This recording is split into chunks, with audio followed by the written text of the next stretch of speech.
నమస్తే friends, welcome back to our channel STV vlogs. ఈరోజు మన ఛానల్లో చికెన్ కర్రీ కొంచెం ఎక్స్ట్రా టేస్ట్తో ఎలా చేసుకోవాలనేది ఈ వీడియోలో చూపించబోతున్నాను. వీడియో ఎక్కడ కూడా స్కిప్ చేయకుండా మొత్తం వాచ్ చేయండి. చికెన్ కర్రీ నార్మల్గా కాకుండా చిన్న చిన్న చేంజెస్తో ఇంకా ఎక్స్ట్రా టేస్టీతో ఎలా చేసుకోవాలనేది ఈ వీడియోలో చూద్దాం. ఫస్ట్ అన్నిటికన్నా ముందు ఒక 2 పెద్ద సైజు ఉల్లిపాయల్ని చిన్న చిన్న ముక్కలుగా తరిగి పక్కన పెట్టుకోవాలి. నార్మల్గా ఉల్లిపాయని చిన్న చిన్న ముక్కలుగా కాకుండా ఈసారి నేను కొంచెం చేంజెస్ చేసి ఉల్లిపాయ పేస్ట్ అనేది తీసుకుంటున్నాను. మరీ సాఫ్ట్ పేస్ట్ కాకుండా కొంచెం క్రంచీగా ఉండేలాగా పేస్ట్ అనేది ఉల్లిపాయలతో తీసుకుంటున్నాను. వీడియోలో చూపిస్తున్న విధంగా ఉల్లిపాయని చిన్న చిన్న ముక్కలుగా కట్ చేసుకొని ఒక్కసారి గ్రైండ్ చేశారంటే మనకు ఉల్లిపాయ పేస్ట్ అనేది రెడీ అయిపోతుందండి. వీడియోలో చూపిస్తున్న విధంగా ఉల్లిపాయని చిన్న చిన్నగా ముక్కలు చేసి గ్రైండ్ చేసుకోండి. మీరు కనుక కొత్తగా మన ఛానల్ చూస్తున్నట్టయితే మన ఛానల్ని సబ్స్క్రైబ్ చేసుకోవడం మర్చిపోకండి.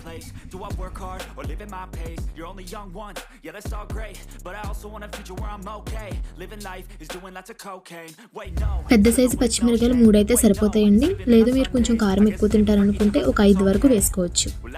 ఈ పచ్చిమిరకాయలని సన్నగా తరిగి పక్కన పెట్టుకోవాలి. ఇప్పుడు ఆయిల్ని వేడి చేసుకొని ఆయిల్లో ఫస్ట్ పచ్చిమిరకాయలు వేసుకోవాలి. పచ్చిమిరకాయలు వేయడం వల్ల ఆ ఫ్లేవర్ అనేది ఆయిల్లోకి దిగి కర్రీ కొంచెం ఎక్స్ట్రా టేస్ట్తో ఉంటుందండి. ఇప్పుడు మనం తరిగి పెట్టుకున్న ఉల్లిపాయలు ఆయిల్లో వేసి ఉల్లిపాయలు అనేది బ్రౌనిష్ కలర్ వచ్చే వరకు వేయించుకోవాలి. ఉల్లిపాయలు ఇలా ఎక్కువసేపు వేయించుకోవడం వల్ల కర్రీ కొంచెం ఎక్స్ట్రా టేస్ట్ యాడ్ అవుతుంది. ఈ ఉల్లిపాయలు పచ్చిమిరకాయలు మెజర్మెంట్ అనేది 1/2 kg చికెన్కి పర్ఫెక్ట్గా సరిపోతుందండి. మీరు 1 kg చికెన్ తీసుకున్నారంటే కొంచెం ఎక్కువ ఉల్లిపాయలు పచ్చిమిరకాయలు యాడ్ చేసుకోవాల్సి ఉంటుంది. వీడియోలో చూపిస్తున్న విధంగా ఉల్లిపాయలు అనేది బ్రౌనిష్ కలర్లోకి చేంజ్ అయిన తర్వాత మనం ముందుగా కడిగి పెట్టుకున్న చికెన్ని అందులో వేసి కొంచెం సేపు వేయించుకోవాలి. వాటర్ కానీ చిల్లీ పౌడర్ కానీ అప్పుడే యాడ్ చేసుకోకూడదు. ఉల్లిపాయల్లోంచి వాటర్ అనేది పైకి వచ్చేస్తుంది. అదంతా కూడా ఎగిరిపోయే వరకు ముక్కల్ని అలాగ వేయించుకోవాలి. చూసారు కదండి, 1 నిమిషం సేపు ముక్కల్ని వేయించుకున్న తర్వాత అడుగు మాడకుండా ఒక గ్లాస్ వాటర్ని, ఎక్కువ వాటర్ కూడా యాడ్ చేయకూడదండి, అప్పుడే ఒక గ్లాస్ వాటర్ని యాడ్ చేసుకొని కొంచెం సేపు మగ్గనివ్వాలి. చికెన్ ఉడికేలోపు దీనికి కావాల్సిన మసాలా రెడీ చేసుకుందాం.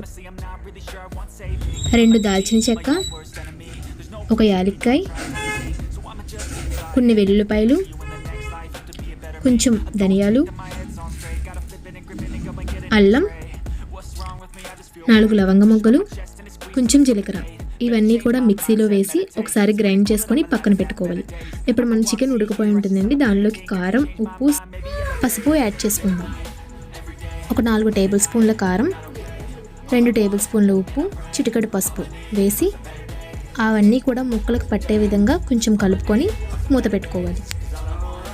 మనం వేసుకున్న కారం అనేది ముక్కలకు పట్టే విధంగా కలుపుకొని కొంచెం సేపు ఉంచుకోవాలి. ఇప్పుడు మనం ముందుగా రెడీ చేసి పెట్టుకున్న మసాలా అందులో వేసి మళ్ళీ ఒకసారి కలిపి మూత పెట్టుకోవాలి. చూస్తున్నారు కదండి, వీడియోలో చూపిస్తున్న విధంగా మసాలా అనేది ముక్కలకు పట్టే వరకు వేయించుకోవాలి. మసాలా ముక్కలకు పట్టిన తర్వాత చికెన్ ముక్క అనేది మునిగే వరకు వాటర్ పోసుకోవాలి. మనం మసాలా గ్రైండ్ చేసుకుంటున్నప్పుడు అందులో ఒక 5 జీడిపప్పు పలుకులు వేసి గ్రైండ్ చేసుకుంటే చికెన్ కర్రీ అనేది మరింత టేస్ట్గా ఉంటుందండి. ఒకసారి ట్రై చేయండి. మసాలా వేసిన తర్వాత ఒక 10-15 నిమిషాలు చికెన్ కర్రీని ఉడకనిస్తే చికెన్ బాగా ఉడుకుతుంది అండ్ చికెన్ కర్రీ రెడీ అయిపోతుంది. చూస్తున్నారు కదండి, టేస్టీ చికెన్ కర్రీ రెడీ అయిపోయింది. ఈ వీడియో కనుక మీకు నచ్చినట్లయితే మన ఛానల్ని సబ్స్క్రైబ్ చేసుకోండి. మీకు యూజ్ఫుల్ అనిపిస్తే మీ ఫ్రెండ్స్కి షేర్ చేయండి. Thank you so much for watching. Subscribe for more videos.